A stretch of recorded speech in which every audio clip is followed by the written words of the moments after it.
Alright, morning boys and girls, it's Sunday morning, and like I told you last week, we're gonna lower the KE30. So a couple of things we've got to do before we actually jack it up, put it on stands, and start ripping things apart. We're actually gonna, let me flip you around. We're actually gonna measure the height of where we're at so far. So we're gonna measure front and rear, both sides, and then we'll write all that down just to see on paper how much we drop actually. So this is pretty much the weight of the car on the front anyway, with the engine the way it is. The back seat, it's not going to weigh too much, so shouldn't drop it too much, but it would drop with passengers in the car. So we're going to measure. The way I like to measure is not from the center.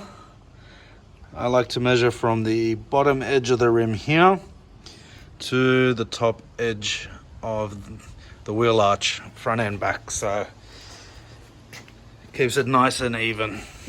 Here to here, to here.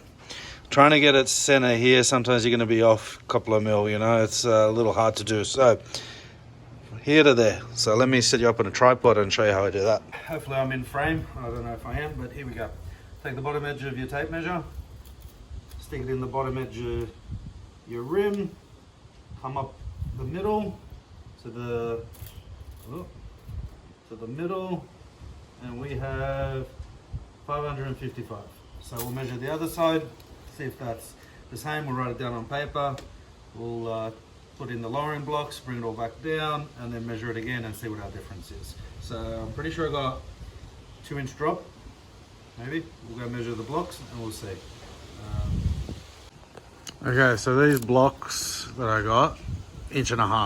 I'm pretty sure I got 1.5 inches because the ones that were in it, I don't know where they are at the moment, but they were like 2.5 inch or 3-inch lowering blocks, and this thing was slammed and just getting stuck everywhere and rubbing. So at the moment the car is sitting stock height, and after measuring everything, it's pretty well even all the way around. So it's not exactly, so given 1 to 2 mil either way, plus or minus difference, the car's pretty square. So now we'll jack it up, put it on stands, and start the lowering procedure and then remeasure. So give me a sec, I'll get set up.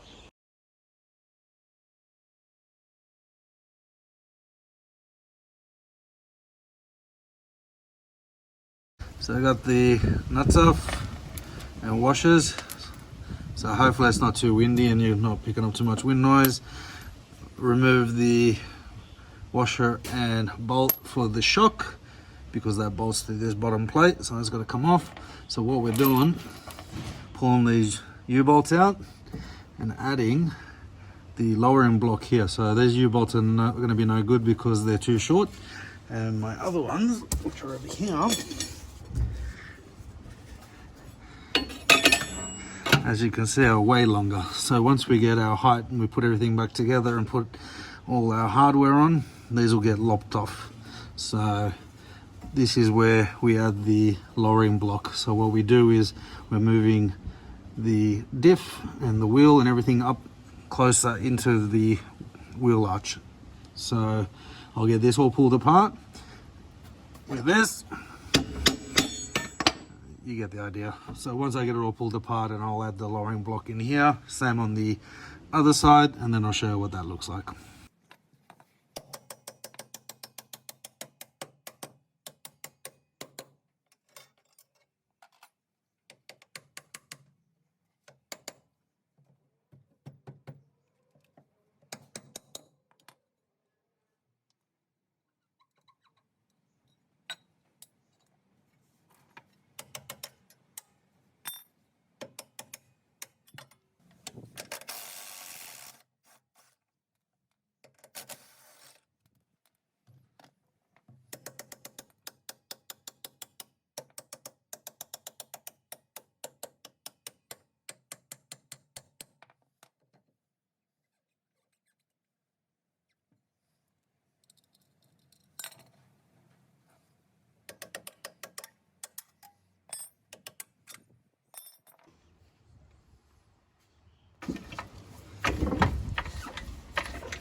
Okay, so the diff doesn't want to jack up properly and it's kinking over, but doesn't matter too much.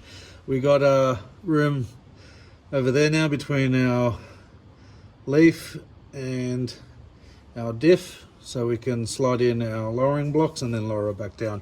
Not too worried about the uni joint. Yes, it's probably not great for it. It's old anyway. It's going to end up getting changed and new unis put in it anyway, so it doesn't matter.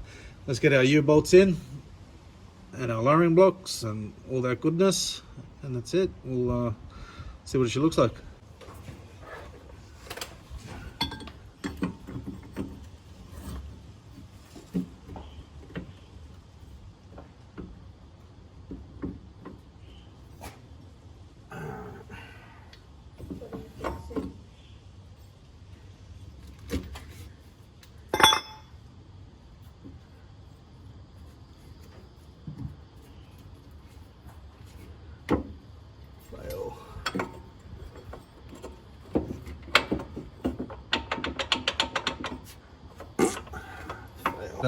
Lowering the back end of the Corolla, fail, because nothing ever goes smoothly. So the hole in there, the original top plate, goes over this locator, which actually bolts the whole leaf pack together. The lowering block I got, locating hole is too small, so you get the idea. It doesn't fit over there. So not a big deal, we can drill that out, but it won't be today. We'll do this at the workshop. Then the other problem, the top locator, which they've just used an Allen key, doesn't fit in there. Yes, the hole, it fits inside the hole. Yeah, fits inside that hole, but it's too tall and it hits the housing. So what do we do? Do we just grind the top of the head off a little bit? Or do we just find something else with another bolt with a head that's not so tall? One way or another. And then, because these things always come in threes, these U-bolts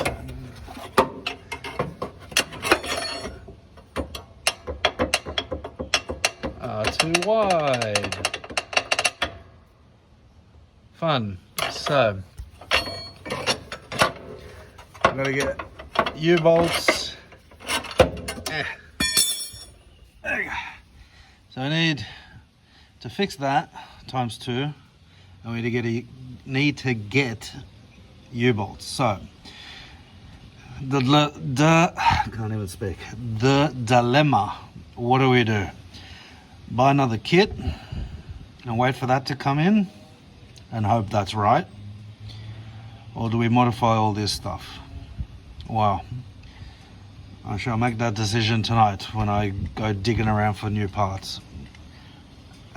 For U-bolts, if I can get them, or another lowering kit. So, fail. Let's see what else we can do. Okay, so if you guys are in Australia and you're looking for front springs, here's the part number.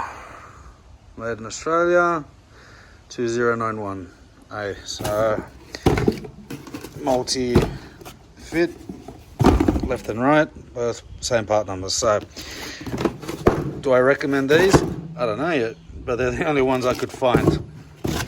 Rang around everywhere and trying to find lowered springs was not easy for this thing. So I was told these were the last 2 in stock, so I grabbed them. Don't exactly remember how much I paid for them, but let's pull them out of the box. I'll show you. So this is what we got. Now I was told, which I can cut a loop off it, or one of these 3 loops if need be, if I want to go lower. Now there's always that saying you should never cut springs, so this is coming from the the suspension expert. So I do have coilovers for this car with a bigger brake setup, but it actually came on the car with that setup and it wasn't done well, I'll say, so they need redoing. So I'm not going to go down that path yet. We'll go with this for now. And yeah, so that's the part number. So maybe hold off until I fit them and see if they actually fit, since I'm having problems with the rear. But that's them there, Petters. Okay, so I kind of got derailed with the lowering kit, the lowering blocks for the rear being wrong. So I'm gonna leave the front. I'm not gonna attempt that until I sort out the rear. I sort one thing out at a time. But these things happen. Well, what can you do? You know, it's just another speed bump in, you know, the journey of building the car. So kind of got turned off doing the lowering stuff. That was a fail.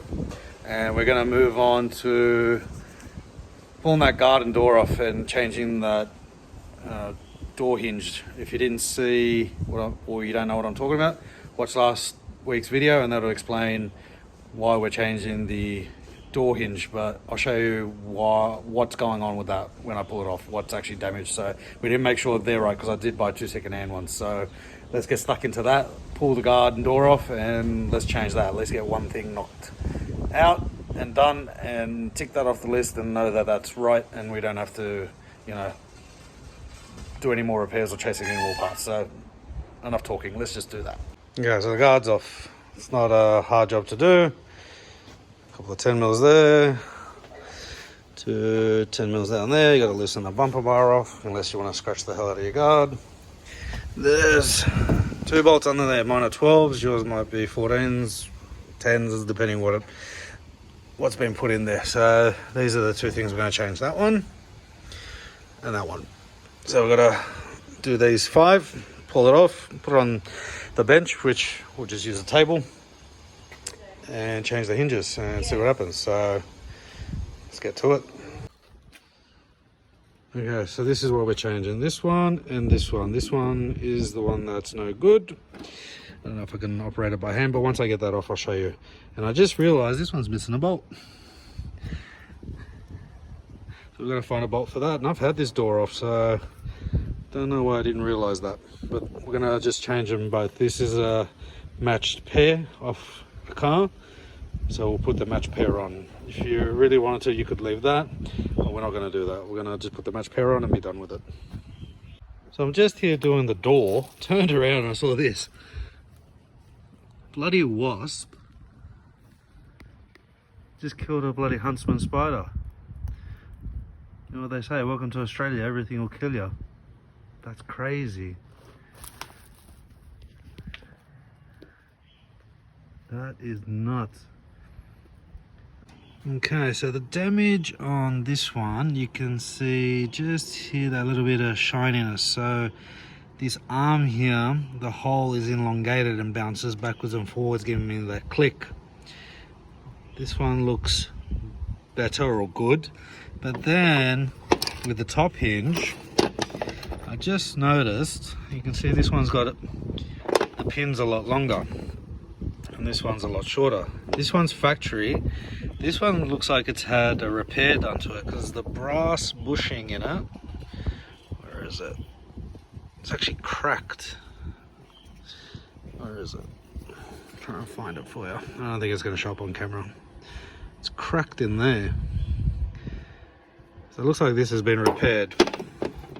And that was the one that was missing the bolt. So the thread looks good. We'll double check with a bolt.